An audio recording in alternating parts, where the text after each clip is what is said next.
микрорайоне Марха в столице успешно вводятся новые объекты теплоснабжения, которые в дальнейшем обеспечат развитие социальной и жилищной инфраструктуры. Об этом заявили представители администрации Якутска и городской думы на торжественном открытии новой котельной под названием «Дружба народов» мощностью 24 мегаватта, рассказывает Мария Константинова.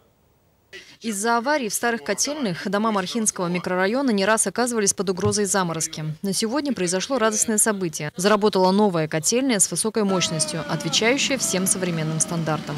Эту котельную мы построили по энергосберегающим технологиям. Котельная работает в автоматическом режиме от заданной температуры. Если на улице температура повышается, то, соответственно, расходуется меньше газа, температура на горелке уменьшается. И в том числе расходуется меньше электроэнергии. Если температура понижается, соответственно, расходуется больше газа, электроэнергии, и горелка работает в более таком полном режиме. Старые котельные Мархинского микрорайона функционируют со времен Советского Союза. Все это время они капитально не ремонтировались. В результате возникали проблемы во время отопительного сезона.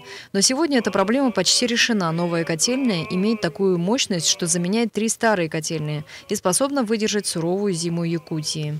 В результате очень оперативных действий наших коммунальных служб, наших подрядчиков, мы за рекордно короткие сроки, на самом деле, всего лишь около 5 месяцев у нас это все заняло, мы смогли построить котельную мощностью 24 мегаватта, которая заменяет вот все 3 старые. У этих старых 3 суммарная мощность была всего лишь 16 мегаватт.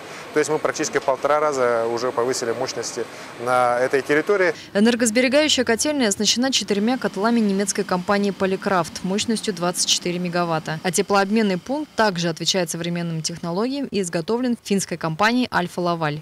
Эта компания является мировым производителем подобного оборудования. Котельная далеко не дешевый объект. На ее строительство потрачено более 150 миллионов рублей. У нас отопительный сезон, в принципе, мы по плану запустились, все котельные. Сейчас на данный момент у нас таких объектов нету, чтобы не было тепла. Бывает перебои там, за воздушиванием отопления. В принципе, это такие производственные вопросы. В принципе, таких глобальных нету. Котельная обеспечивает теплом около 150 жилых домов северного района Мархи. Ее будут эксплуатировать специалисты муниципального унитарного предприятия «Теплоэнергия». Новая мощная котельная открывает новые возможности, например, строительство школ и детских садов. Более того, строится еще один коммунальный объект, который будет обеспечивать теплом южную сторону микрорайона. В середине октября он будет введен в эксплуатацию. Мария Константинова, Александр Колмогоров, НВК «Саха», Якутск.